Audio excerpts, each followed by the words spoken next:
నీతో దేవుని చిన్న మాట.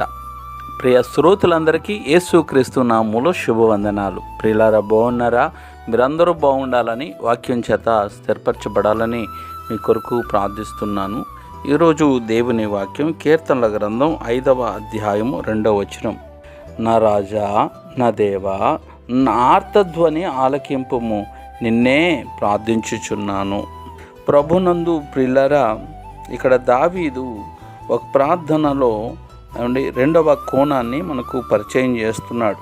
ఏంటి అనగా, భరించలేని శ్రమలు, ఏదైనా ఒక సమస్య మనలను వేధిస్తున్నప్పుడు దేవుడే దీనికి పరిష్కారం చూపించాలి అన్నప్పుడు ప్రార్థనలో భారం మరెక్కువ అవుతుంది, ప్రార్థనలో తీవ్రత పెరుగుతుంది.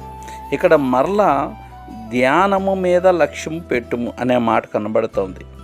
ఈ మాట మరలా కీర్తనల గ్రంథం 39:3 కనబడుతూ ఉంది. భారభరితమైన హృదయముతో అంతరంగము లోపల నుండి మూలిగలే తప్ప మాటలు రాని ప్రార్థన అది. ఇటువంటి పరిస్థితి మనం అందరం కొన్నిసార్లు అనుభవించి ఉంటాం కదూ. పరిస్థితి మన చేయి దాటిపోతుందనే భయం మనలను నిలువన కబలించి దహించి వస్తున్నప్పుడు బాధ మనకు ప్రార్థన అనుభవంలోనికి నడిపిస్తూ ఉంటుంది. అయితే దావీదు వెంటనే నా ఆర్తధ్వని ఆలకించమన్నాడు. ఇబ్రూ భాషలో హృదయపు లోతుల్లో నుండి వచ్చే పిలుపు అని అర్థం. ప్రార్థనలకు మాటలు ఉండవు, ఒక మూలుగు మాత్రమే, అది ఒక ధ్వనిలో నుండి వచ్చే ఆవేదన మాత్రమే అన్నట్టుగా ఉంటుంది.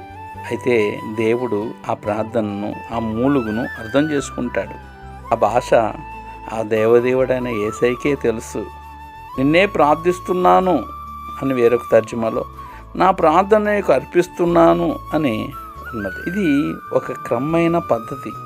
బలిపీఠం మీద కట్టెలకు క్రమంగా పేర్చే పద్ధతిని ఇది సూచిస్తుంది. మోరియా పర్వతం మీద అబ్రహాము బలిపీఠం కట్టి కట్టెల చక్కగా పేర్చి, అంటే ఒక క్రమంలో పేర్చి ఇస్సాకును కట్టి దాని మీద పెట్టాడు. ఆదికాండం 22:9 ఆ మాటలు మనం చూడొచ్చు. కాబట్టి ధైర్యం కలిగి, భారం కలిగి ప్రార్థన చేయడం చాలా మంచిదే. అయితే దానిలో సోమరితనం ఉండకూడదు. మరి ఏముండాలంటే ఆసక్తి ఉండాలి. మనకు ఏమి కావాలో వాటిని వివరంగా దేవునికి చెప్పాలి. విశ్వాసంతో వాటిని అడిగి పొందుకోవాలి. అటు కృప నీకు, నాకు, మనందరికీ ఆ దేవదేవుడు దయచేయునుగాక. Amen, amen, amen. హల్లెలూయా.